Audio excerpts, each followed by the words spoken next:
Hello నమస్తే, నేను మీ doctor Nalwa Srikanth Goud, Telangana జాగృతి. మిత్రులారా, ఈ రోజు రాష్ట్ర ప్రభుత్వం మరొక దుర్మార్గమైనటువంటి చర్యకు ఒడిగట్టింది. తొలి సంబంధించినటువంటి పండగ ఉగాది ఏదైతే ఉందో, ఈ ఉగాది పర్వదినాల కూడా తెలంగాణ సంబంధించినటువంటి ప్రజలకు, తెలంగాణ సంబంధించినటువంటి విద్యార్థి లోకానికి ఎవరు కూడా పండగ వాతావరణం అనేటువంటి లేకుండా విధ్వంసానికి ఈ రోజు తెరదీసినటువంటి సర్కార్ ఈ రోజు రేవంత్ రెడ్డి సర్కార్.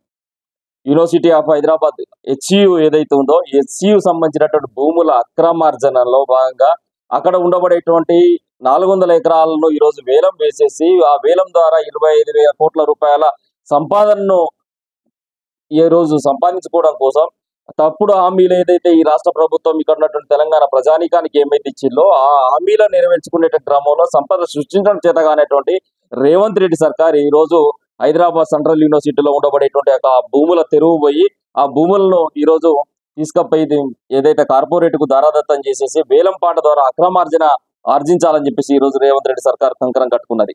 ఆ ప్రాంతంలో ఇదివరకు వాలీబాల్ ఏదైతే ఫుట్బాల్ ఆడడానికి పోయినటువంటి రేవంత్ రెడ్డి గారు, ఆ ఫుట్బాల్ ఆడడానికి పోయి అక్కడ ఉన్నటువంటి సంబంధించినటువంటి హెచ్సియు సంబంధించిన భూములపైన కన్నేసింది అనేటువంటి విషయం ఈ సందర్భంగా మీకు తెలియజేస్తాను మిత్రులారా. ఇవాళ యూనివర్సిటీ ఆఫ్ హైదరాబాద్ హెచ్సియు ఏర్పడినప్పుడు ఆ యొక్క యూనివర్సిటీ సంబంధించిన మొత్తం భూమికి సంబంధించినటువంటి విస్తీర్ణం మొత్తం కూడా 2,300 ఎకరాల విస్తీర్ణం ఉంటే, కాలక్రమేణా 1,800 ఎకరాలకి ఈ రోజున దాని యొక్క విస్తీర్ణం అనేటువంటి చెందింది ఉన్నది.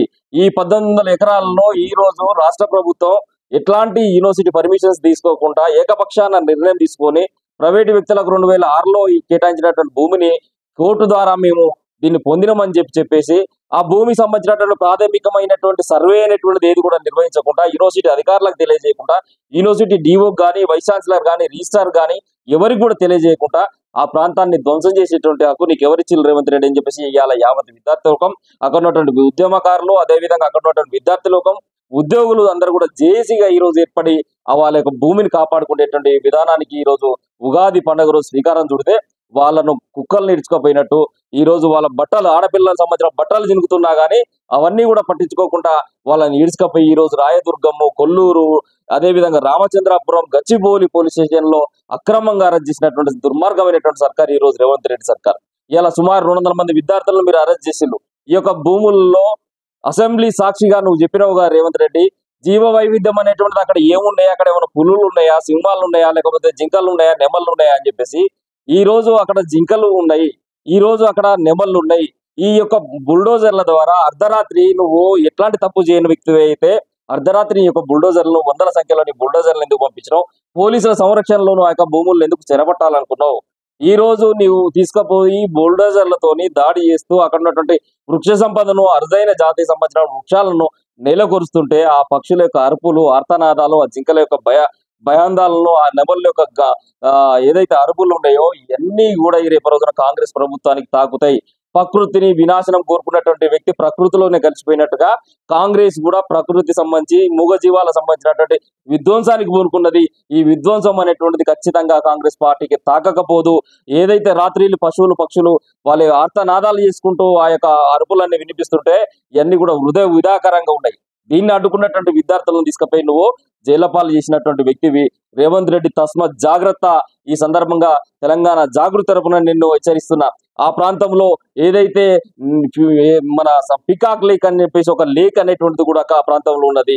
పచ్చని సంబంధించినటువంటి అరణ్యం లాగా, ఒక ఆక్సిజన్ సిలిండర్ లాగా ఆ ఇండస్ట్రియల్ ఏరియాలో, ఐటీ క్యాడర్లో ఆ యొక్క వాతావరణము, ఆ యొక్క సంబంధించినటువంటి విధానం, ఆ యొక్క ప్రాంతం అంతా కూడా ఉన్నది.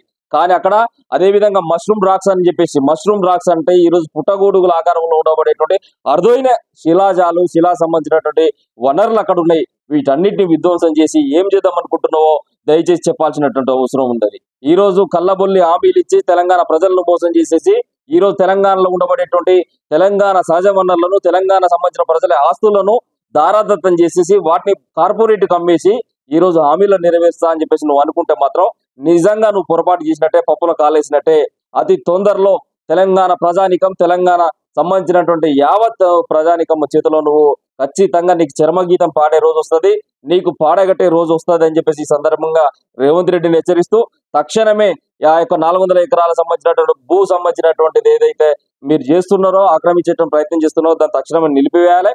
కేంద్ర ప్రభుత్వం ఏదైతే ఉందో తక్షణమే బండి సంజయ్ గారు కావచ్చు, రాజ్యసభ సభ్యులుగా ఉన్నటువంటి లక్ష్మణ్ గారు కావచ్చు, ఈ ప్రాంతం నుంచి ఉండబడేటువంటి కేంద్ర మంత్రి కిషన్ రెడ్డి గారు కావచ్చు, మీరు ఏదైతే పదవులు తీసుకున్న తర్వాత ప్రభుత్వంలో అధికారంలో ఉన్న తర్వాత కేంద్ర ప్రభుత్వంలో ఉండి కూడా ఇలా రాష్ట్ర ప్రభుత్వంతో అండగా అవుతున్నారు కాబట్టి మీరు ఈ రోజు ఈ యొక్క దుశ్చర్యను అడ్డుకుంటలేరు. ఇలా బీఆర్ఎస్ పార్టీ పోతే మేమే దాన్ని తీసుకపోయి మొత్తం కూడా ఆ రగల్చినాం, దాన్ని అంతా తీసుకపోయి మేము వచ్చినాం. అక్కడ గుంట నక్కల్లాగా ఉన్నారు అని చెప్పేసి అంటున్నారు. ఈ రోజు గుంట నక్కలు ఎవరు లేదు. ఫుట్బాల్ ఆడటానికి పోయి ఆ యొక్క భూముల్లో చెరబట్టేటువంటి గుంట నక్కవు నువ్వు రేవంత్ రెడ్డి అని చెప్పేసి ఈ సందర్భంగా హెచ్చరిస్తూ తక్షణమే ఈ ప్రక్రియను కనుక అడ్డుకోకొని దీన్ని వెనుకకు తీసుకోకుండా మాత్రం విద్యార్థుల యొక్క ప్రతిఘటన ఖచ్చితంగా రేవంత్ రెడ్డికి చూపెడతామని చెప్పేసి ఈ సందర్భంగా రేవంత్ రెడ్డి సర్కార్ నుండి హెచ్చరిస్తున్నారు.